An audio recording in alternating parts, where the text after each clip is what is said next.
They say foul things of all time still lurk in the dark, forgotten corners of the world, and gates still gape to loose on certain nights. Shape spent in hell. Justin Guthrie.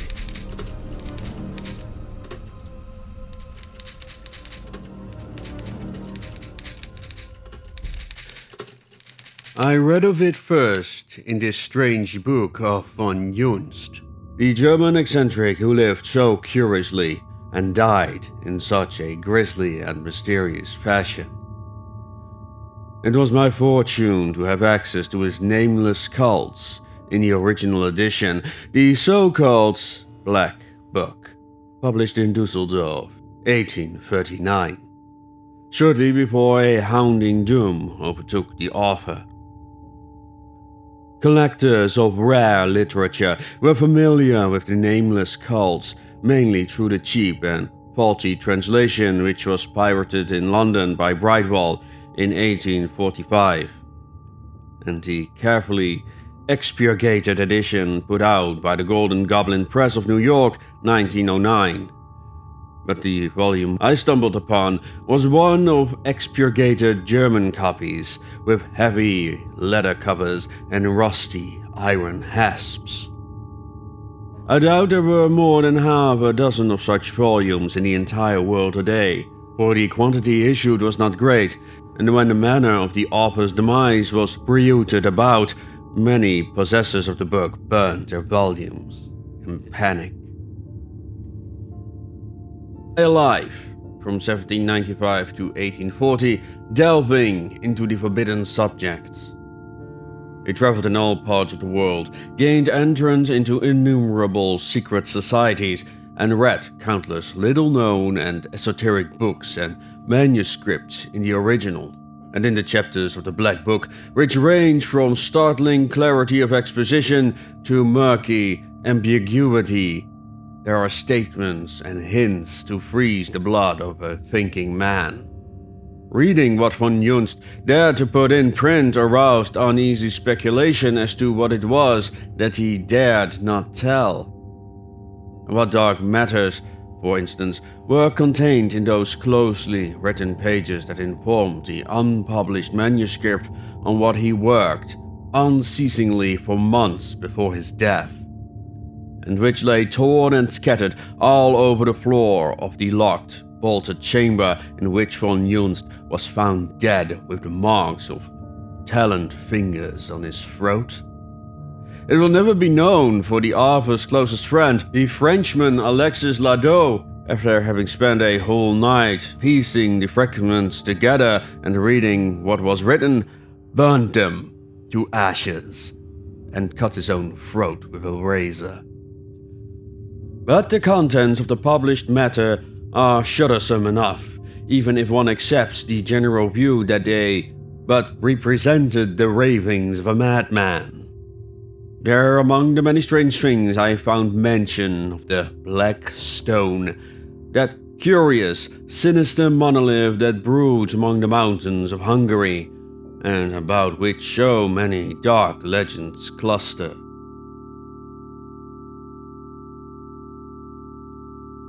Van Junst did not devote much space to it. The bulk of his grim work concerns cults and objects of dark worship which he maintained existed in his day.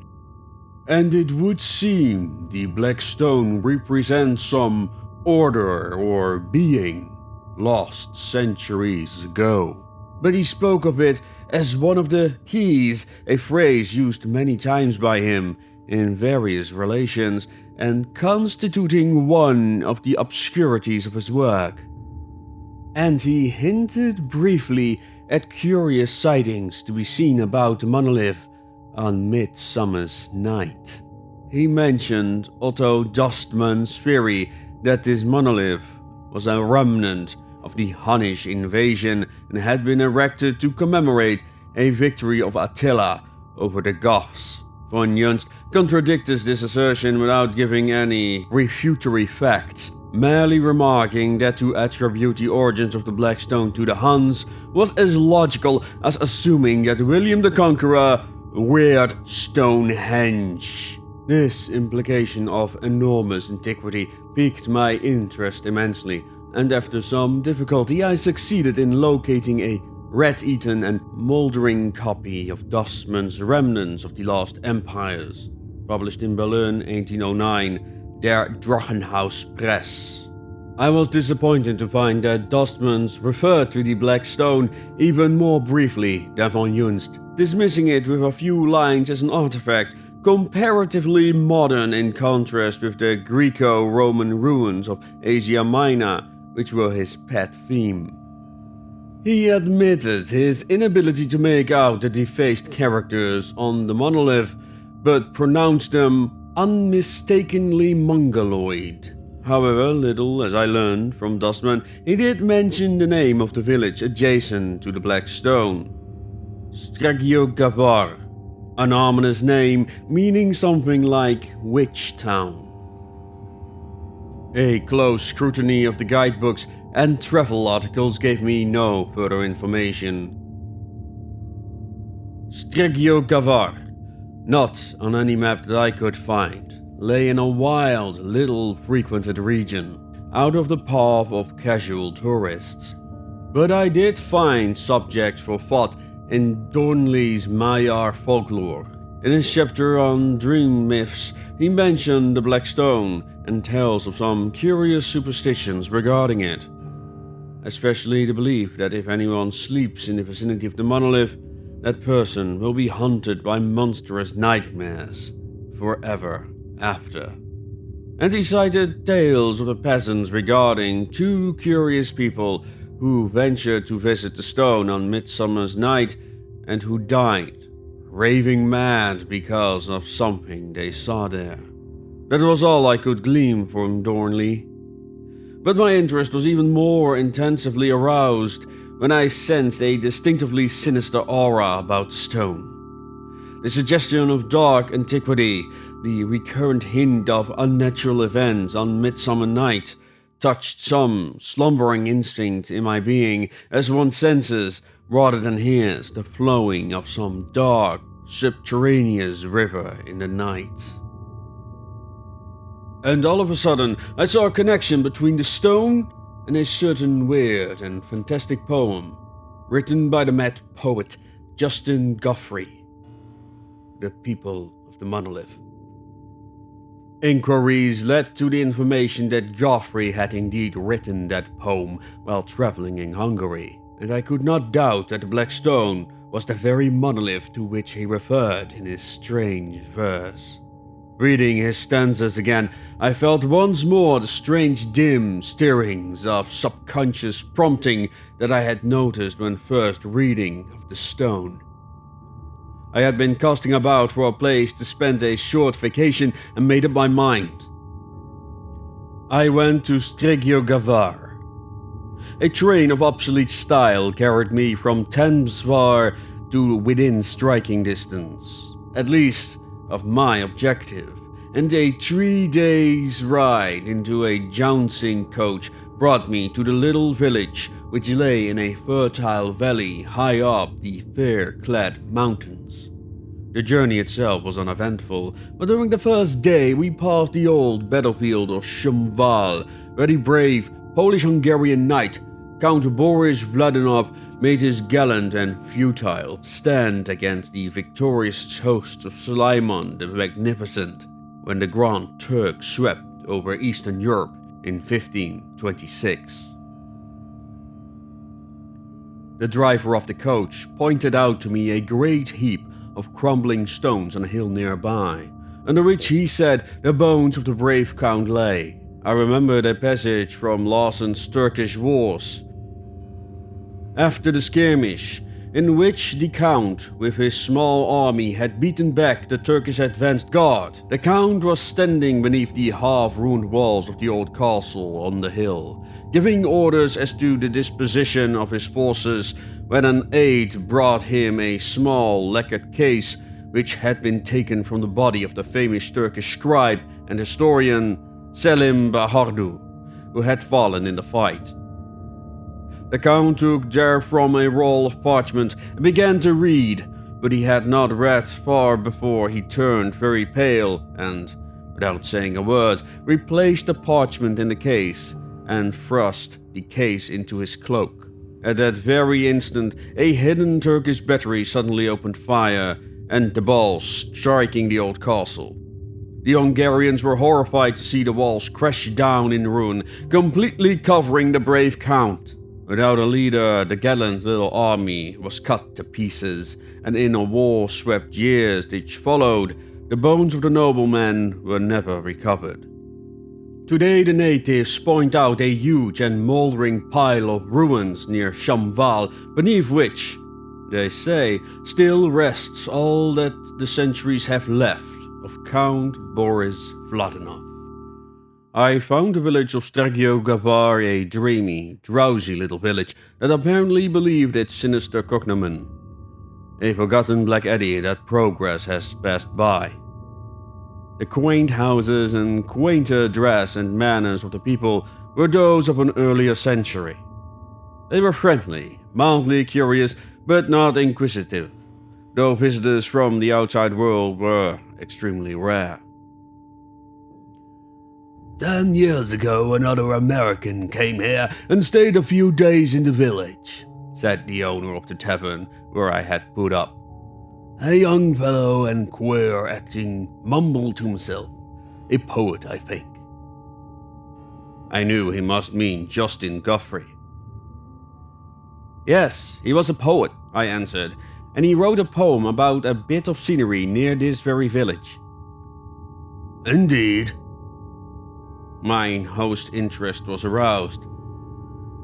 Then, since all great poets are strange in their speech and actions, he must have achieved great fame, for his actions and conversations were the strangest of any man I have ever known.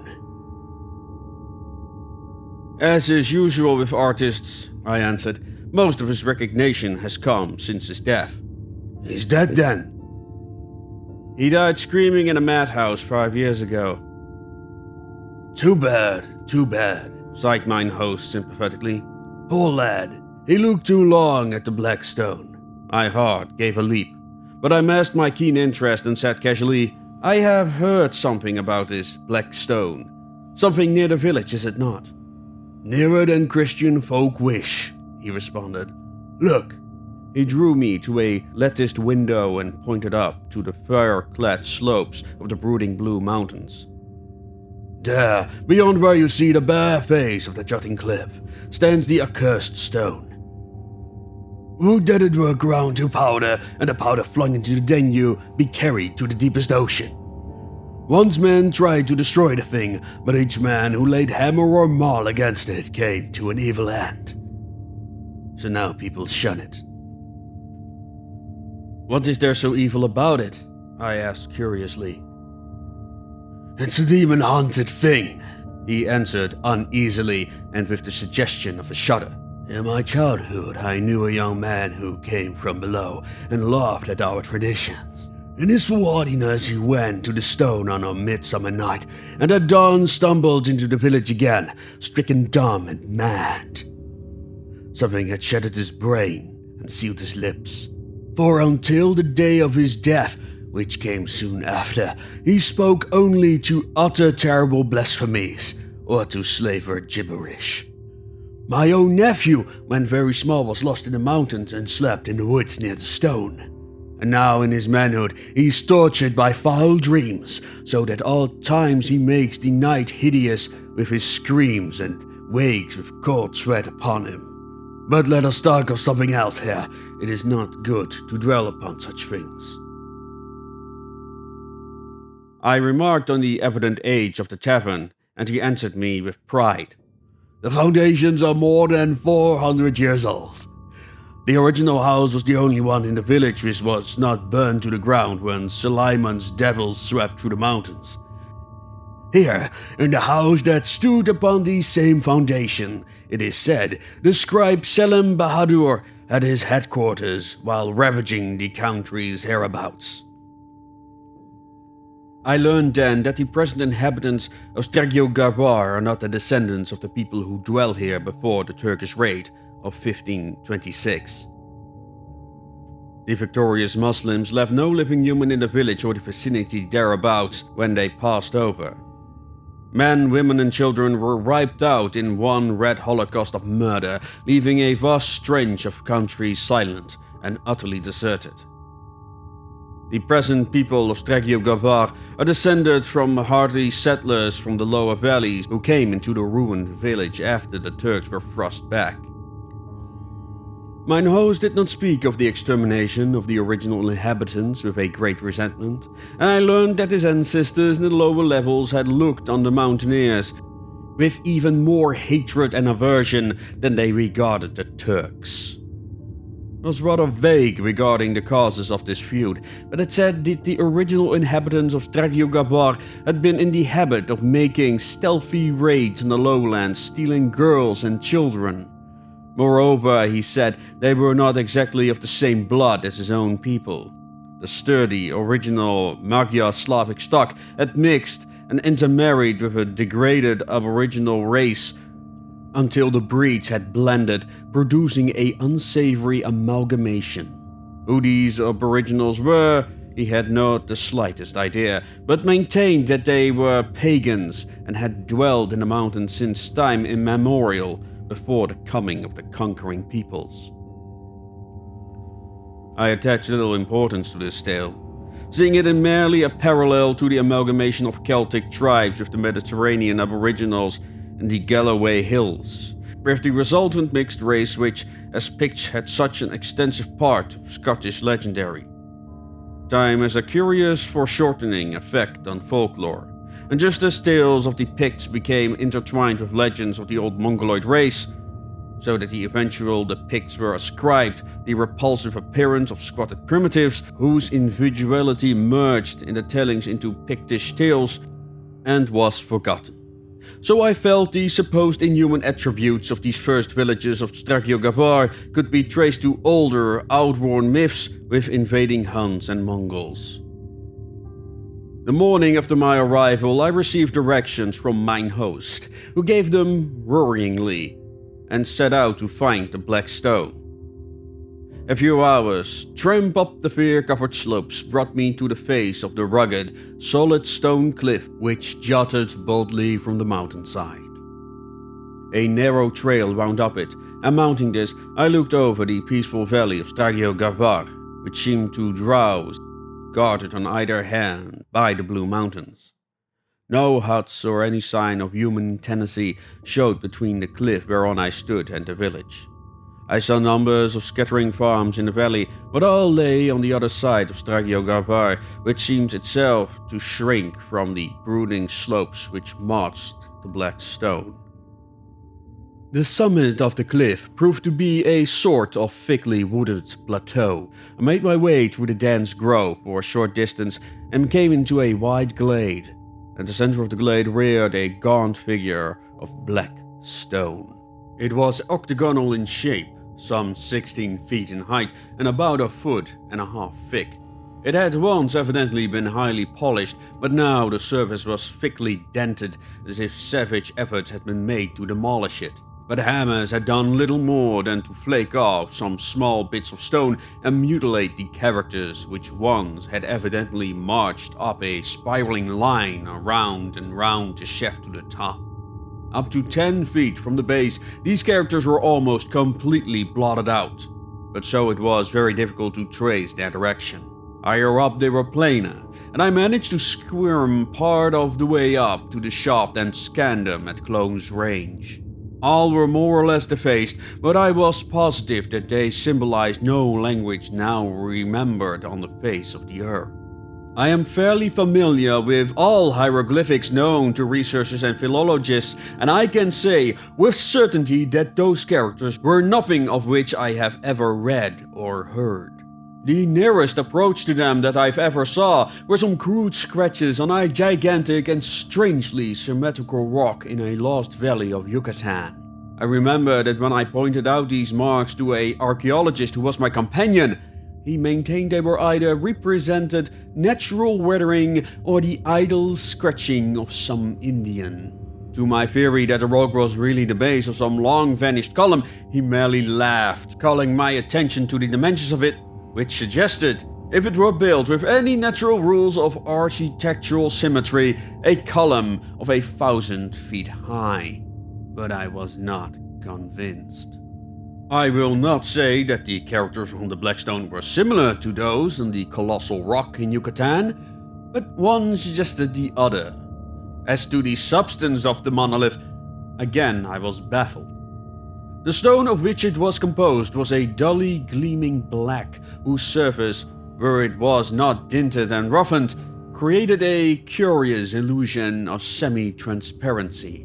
I spent most of the morning there and came away baffled. No connection of the stone with any other artifact in the world suggested itself to me. It was as if the monolith had been reared by alien hands in an age distant and apart from human ken. I returned to the village with my interest in no way abated. Now that I had seen the curious thing, my desire was still more keenly whetted to investigate the matter further and to seek to learn what strange hand and for what strange purpose the black stone had been reared in the long ago. I sought out the tavern keeper's nephew and questioned him in regards to his dreams, but he was vague, though willing to oblige. He did not mind discussing them, but was unable to describe them with any clarity. Though he dreamed the same dreams repeatedly, and though they were hideous vivid at the time, they left no distinct impression on his waking mind. He reminded them only as chaotic nightmares through which huge whirling fires shot lurid tongues of flame and black drum bellowed insistently. One thing only he remembered clearly. In one dream he had seen the black stone, not on a mountain slope, but set like a spire on a colossal black castle. As for the rest of the villagers, I found them not inclined to talk about the stone, with the exception of the schoolmaster, a man of surprising education who spent much more of his time out in the world than any of the rest. He was much interested in what I told him of Von Yoon's remarks about the stone, and warmly agreed with the German author in the alleged age of the monolith. He believed that a coven had once existed in the vicinity, and that possibly all of the original villagers had been members of that fertility cult which once threatened to undermine European civilization and gave rise to the tales of witchcraft. He cited the very name of the village to prove his point. It had not been originally named Strigio Gavar, he said. According to the legends, the builders had called it Chalitan, which was the aboriginal name of the site on which the village had been built many centuries ago. This fact roused again an undescribable feeling of uneasiness. The barbarous name did not suggest connection with any Scythic, Slavic, or Mongolian race to which the aboriginal people of these mountains would, under natural circumstances, have belonged.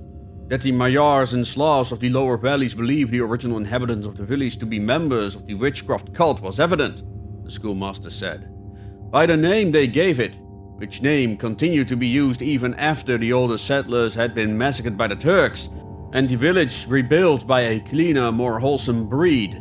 He did not believe that the members of the cult erected the monolith, but he did believe that they used it as a center of their activities. And repeating vague legends which had been handed down since before the Turkish invasion, he advanced the theory that the degenerate villagers had used it as a sort of altar on which they offered human sacrifices, using as victims the girls and babies stolen from his own ancestors in the lower valleys. He discounted the myths of weirder events on Midsummer Nights, as well as curious legends of a strange deity which the witch people of Chalitan were said to have invoked with chants and wild rituals of flagellation and slaughter. He had never visited the stone on Midsummer Night, he said, but he would not fear to do so. Whether had existed or taken place there in the past had long been engulfed in the midst of time and oblivion. The black stone had lost its meaning, save as a link to the dead and dusty past. It was while returning from a visit with the schoolmaster one night about a week after my arrival at Stragio that a sudden recollection struck me. It was Midsummer Night, the very time that the legends linked with grimsy implications to the Black Stone. I turned away from the tavern and strode swiftly through the village. Stragio lay silent. The villagers retired early. I saw no one as I passed rapidly out of the village and up into the fairs, which masked the mountain slopes with whispering darkness. A broad silver moon hung above the valley, flooding the crags and slopes in weird light and etching the shadows blackly. No wind blew through the fairs, but a mysterious, intangible rustling and whispering was abroad. Surely one such night in past centuries, my whimsical imagination told me naked witches astride magic broomsticks had flown across the valley, pursued by jeering demonic familiars. I came to the cliffs and was somewhat disquieted to note that the elusive moonlight lent them a subtle appearance I had not noticed before. In the weird light they appeared less like natural cliffs and more like the ruins of Cyclopean and Titan-reared battlements judging the mountain slopes. Shaking off this hallucination with difficulty, I came upon the plateau and hesitated a moment before I plunged into the brooding darkness of the woods. A sort of breathless tenseness hung over the shadows, like an unseen monster holding its breath lets it scare away its prey. I shook off the sensation, a natural one, considering the eeriness of the place and its evil reputation, and made my way through the wood, experiencing a most unpleasant sensation that I was being followed, and halting once, sure that something clammy and unstable had brushed against my face in the darkness. I came out into the glade and saw the tall monolith rearing its gaunt height above the sward. At the edge of the woods, on the side towards the cliff, was a stone which formed a sort of natural seat. I sat down, reflecting that it was probably well there that the mad poet Justin Guthrie had written his fantastic People of the Monolith. Mine host thought it was the stone which had caused Joffrey's insanity, but the seeds of madness had been sown in the poet's brain long before he ever came to Stragio.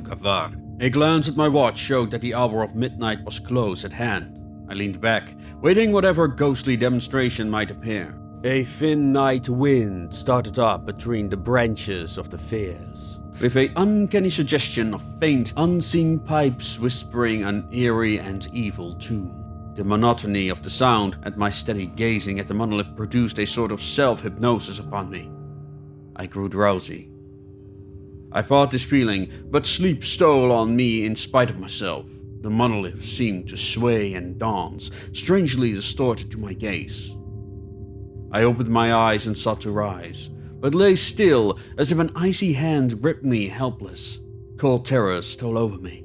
The glade was no longer deserted. It was thronged by a silent crowd of strange people, and my distested eyes took in strange barbaric detail of costume which my reason told me were archaic and forgotten even in the backward land. Surely, I thought, these are villagers who have come here to hold some fantastic conclave. But another glance told me that these people were not the folk of Stragio. They were a shorter, more squat race, whose brows were lower, whose faces were broader and duller.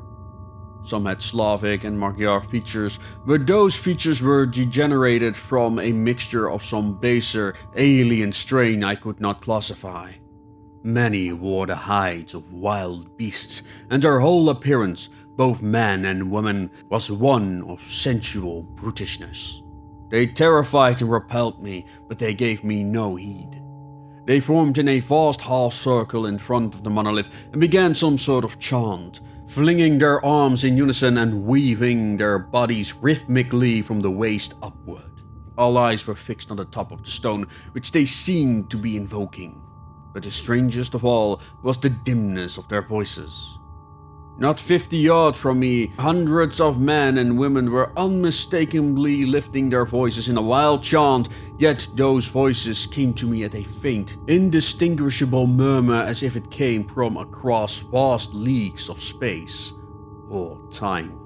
Before the monolith stood a sort of brazier from which a vile, nauseous yellow smoke billowed upward, curling curiously in a swaying spiral around the black shaft like a vast, unstable snake. On one side of this brazier lay two figures, a young girl, stark naked and bound hand and foot, and an infant, apparently only a few months old. On the other side of the brazier squatted a hideous old hag with a queer sort of black drum on her lap. This drum she beat with slow, light blows of her open palms, but I could not hear the sound. The rhythm of the swaying bodies grew faster, and into the space between the people and the monolith sprang a naked young woman, her eyes blazing, her long black hair flying loose. Spinning dizzily on her toes, she whirled across the open space and fell prostrate before the stone, where she lay motionless. The next instant, a fantastical figure followed her, a man from whose waist hung a goatskin, and whose features were entirely hidden by a sort of mask made from a huge wolf's head, so that he looked like a monstrous nightmare being, horribly compounded of elements of both human and bestial. In his hand he held a bunch of long, fierce switches bound together at the larger ends, and the moonlight glinted of a chain of heavy gold looped around his neck. A smaller chain depending from it suggested a pendant of sorts, but this was missing. The people tossed their arms violently and seemed to redoubt their shouts as its grotesque figure loped across the open space with many a fantastical leap and caper. Coming to the woman who lay before the monolith, he began to lash her with the switches he bore, and she leaped up and spun into the wild maze of the most incredible dance I've ever seen. And her tormentor danced with her, keeping the wild rhythm, matching her every swirl and bound while insistently raining cruel blows on her naked body. And at every blow he shouted a single word over and over, and all the people shouted it back. I could see the working of their lips, and the now faint, far-off murmur of their voices merged and blended into a distant shout, repeated over and over with slow-brain ecstasy. But what that one word was, I could not make out. In dizzy swirls spun the wild dancers, while the lookers-on, standing still in their tracks, followed the rhythm of their dance with swaying bodies and weaving arms. Madness grew in the eyes of the capering vulturess and was reflected in the eyes of the watchers. Wilder and more extravagant grew the swirling frenzy of the mad dance. It became a bestial and obscene thing, while the old hag howled and battered the drum like a crazy woman, and the swatches cracked out a devil's tune. Blood trickled down the dancer's limbs, but she seemed not to feel the lashing, save as a stimulus for further enormities of outrageous motion. Bounding into the midst of the yellow smoke, which now spread out tenuous tentacles to embrace both flying figures, she seemed to merge with that foul fog and veil herself with it. Then, emerging into plain view, closely followed by the beast thing that flogged her, she shot into an indescribable, explosive burst of dynamic mad motion, and on the very crest of that mad wave, she dropped suddenly to the sward, quivering and panting as if completely overcome by her frenzied exertions. The lashing continued with the unabated violence and intensity, and she began to wriggle toward the monolith on her belly. The priest, or such I will call him, followed, lashing her unprotected body with all the power of his arms as she whirled about, leaving a heavy track of blood on the trampled earth. She reached to the monolith and, gasping and panting, flung both arms about it and covered the cold stone with fierce, hot kisses as in frenzied and unholy adoration.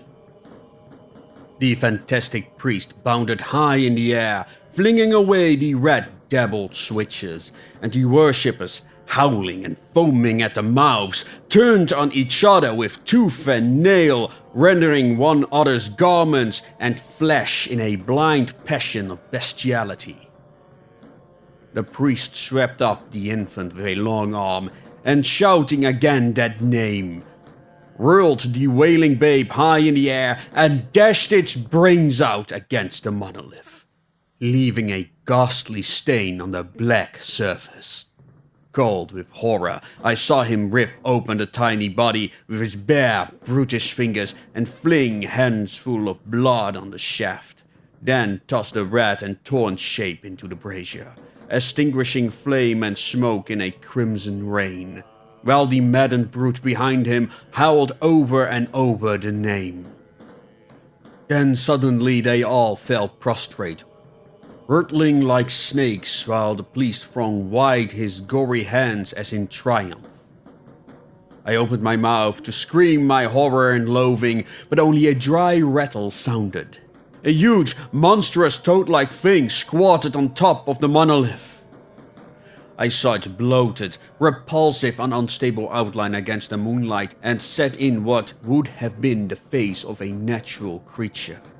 Its huge, blinking eyes which reflected all of the lust, abysmal greed, obscene cruelty and monstrous evil that has stalked the sons of man since their ancestors moved blind and hairless in the treetops. Those grisly eyes were mirrored in all the unholy things and vile secrets that slept in the cities under the sea and to skulk from the light of day in the blackness of primordial caverns. And so that ghastly thing that the unhallowed ritual of cruelty and sadism and blood had invoked from the silence of the hills leered and blinked down on its bestial worshippers who groveled in abhorrent abasement before it. Now, the beast-masked priest lifted the bound and weakly hurting girl in his brutish hands and held her up toward that horror on the monolith. And as that monstrosity sucked in its breath, lustfully and slobberingly, something snapped in my brain, and I fell into a merciful faint. I opened my eyes in the still white dawn. All the events of the night rushed back on me, and I sprang up, then stared about me in amazement. The monolith brooded gaunt and silent above the sward which waved green and untrampled in the morning breeze. A few quick strides took me across the glade. Here had the dancers leaped and bounded until the ground should have been trampled bare, and here had the vulturess reared her painful way to the stone, streaming blood on the earth. But no drop of crimson showed on the uncrossed sward. I looked shudderingly at the side of the monolith against which the bestial priest had brained the stolen baby, but no dark stain nor grisly clot showed there. A dream! It had been a wild nightmare, or else I shrugged my shoulders. What vivid clarity for a dream! I returned quietly to the village and entered the inn without being seen. And there I sat, meditating over the strange events of the night. More and more I was prone to discard the dream theory, that what I had seen was an illusion and without material substance was evident. But I believed that I had looked on the mirrored shadow of a deed perpetrated in ghastly actuality in bygone days. But how was I to know? What proof to show that my vision had been a gathering of vile specters rather than a nightmare originating in my brain? As if for answers, a name flashed into my mind. Selim Bahadur. According to the legend, this man, who had been a soldier as well as a scribe, had commanded that part of Suleiman's army which had devastated Stregio Gavar. It seemed logical enough. And if so, he had gone straight from the bloated-out countryside to the bloody field of Shamval and his doom.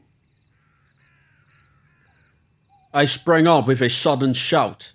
That manuscript which had been taken from the Turk's body, and which Count Boris shrouded over, might it not contain some narration of what the conquering Turks found in Stregio Gavar?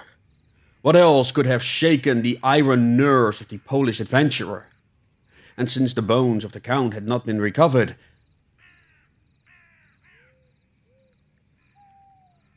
What more certain than that the lacquered case, with its mysterious contents, still lay hidden beneath the ruins that covered Boris Vladinov? I began packing my bag with fierce haste. 3 days later found me ensconced in a little village a few miles from the old battlefield. And when the moon rose, I was working with a savage intensity on the great pile of crumbling stone that crowned the hill. It was back-breaking toil. Looking back now, I cannot see how I accomplished it, though I labored without a pause from moonrise to dawn. Just as the sun was coming up, I tore aside the last tangle of stones and looked on all that was mortal of Count Boris Vladinov. Only a few pitiful fragments of crumbling bone, and among them, crushed out of all original shape, lay a case whose lacquered surface had kept it from complete decay through the centuries. I seized it with frenzied eagerness, and piling back some of the stones and the bone, I hurried away. For I did not care to be discovered by the suspicious peasants in an act of apparent desecration. Back in my tavern chamber, I opened the case and found the parchment, comparatively intact, and there was something else in the case, a small, squat object wrapped in silk. I was wild to plumb the secrets of these yellowed pages, but wariness forbade me. Since leaving Skravio Gavar, I had hardly slept at all, and the terrific exertions of the previous night combined to overcome me. In spite of myself, I was forced to stretch myself on my bed, nor did I awaken until sundown. I snatched a hasty supper, and then in the light of a flickering candle, I set myself to read the neat Turkish characters that covered the parchment. For I am not deeply versed in the language, and the archaic style of the narrative baffled me. But as I toiled through it, a word or a phrase here and there leaped at me, and a dimly growing horror shook me in its grip. I bent my energies forcefully to the task, and as the tale grew clearer and took more tangible form, my blood chilled in my veins, my hair stood up, my tongue clove in my mouth. All external things partook of the grimsly madness of all that infernal manuscript until the night sounded of insects and creatures in the woods took the form of ghastly murmurings and stealthy frettings of ghoulish horrors, and the sightings of the night wind changed to tittering obscene gloating of evil over the souls of men. At last, when grey dawn was stealing through the latticed windows, I laid down the manuscript and took up and unwrapped the thing in the bit of silk. Staring at it with haggard eyes, I knew the truth of the matter was clinched, even if it had been possible to doubt the veracity of that terrible manuscript. And I replaced both obscene things in the case. Nor did I rest nor sleep nor eat until that case containing them had been weighted with stones and flung into the deepest current of the Danube, which, God grant, carried them back into the hell from which they came. It was no dream I dreamt on midsummer midnight in the hills above Stregio-Gavar. Well for Justin Goffrey that he tarried there only in the sunlight and went his way, for had he gazed upon that ghastly conclave, his mad brain would have snapped before it did. How my own reason held, I do not know. No, it was no dream. I gazed upon a foul rout of Volterides long dead, come up from hell to worship as of old, ghosts that had bowed before a ghost, for hell had long claimed their hideous god. Long he dwelled among the hills, a brain-shattering vestige of an outworn age. But no longer his obscene talents clutched from the souls of living men, and his kingdom is a dead kingdom, peopled only by the ghosts of those who served him in his lifetime and theirs. By what foul alchemy or godless sorcery the gates of hell are opened on one eerie night, I do not know, but mine own eyes have seen it, and I know I looked on no living thing that night, for the manuscript written in the careful hand of Selim Bahadur narrated at length what he and his raiders found in the valley of Stragio Gavar, and I read, set down in detail, the blasphemous obscenities that torture wrung from the lips of screaming worshippers, and I read, too, of the lost, grim black caverns high in the hills where the horrified Turks hemmed a monstrous, bloated, wallowing toad-like being, and slew it with flame and ancient steel blessed in old times by Mohammed, and with incantations that were old when Arabia was young. And even staunch, old Selim's hand shook as he recorded the cataclysm, earth-shaking death howls of the monstrosities which died not alone. For a whole score of his slayers perished with him in ways that Selim would not or could not describe. And that squat idol, carved of gold and wrapped in silk, was an image of himself, and Selim tore it from the golden chain that loped the neck of the slain high priest of the mask. Well, that the Turks swept out that foul valley with torch and cleanly steel, such sights as those brooding mountains have looked on belong to the darkness and abysses of lost eons. No. It's not fear of the toad thing that makes me shudder in the night.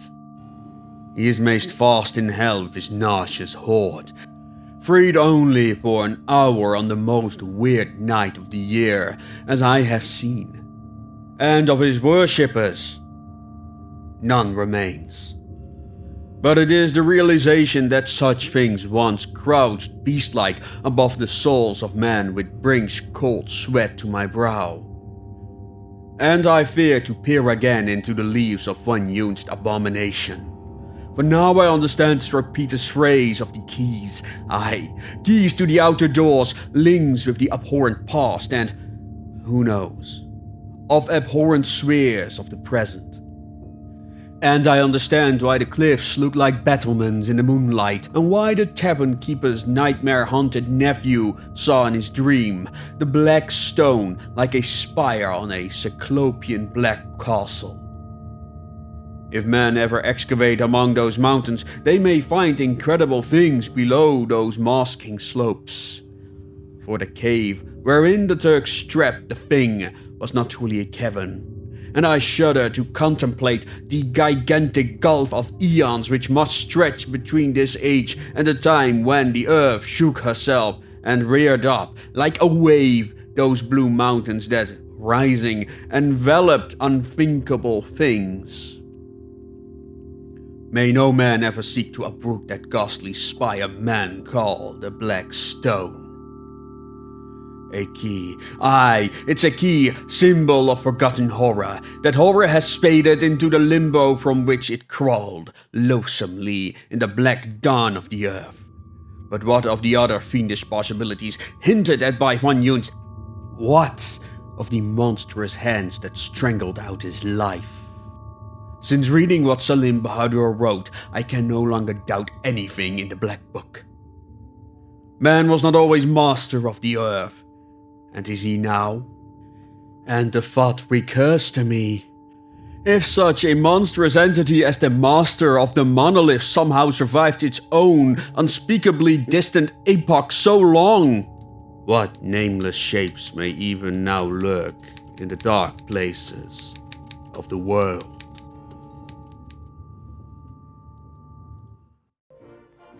A special thank you to our supporters on Patreon and Subscribestar, Polarhead Tom, and Steamy Wonders. If you want to support us but are afraid to commit, you can always buy us a coffee on Ko-Fi. Please let us know if you want us to do more of such narrations, and don't forget to leave your recommendations. Till next time.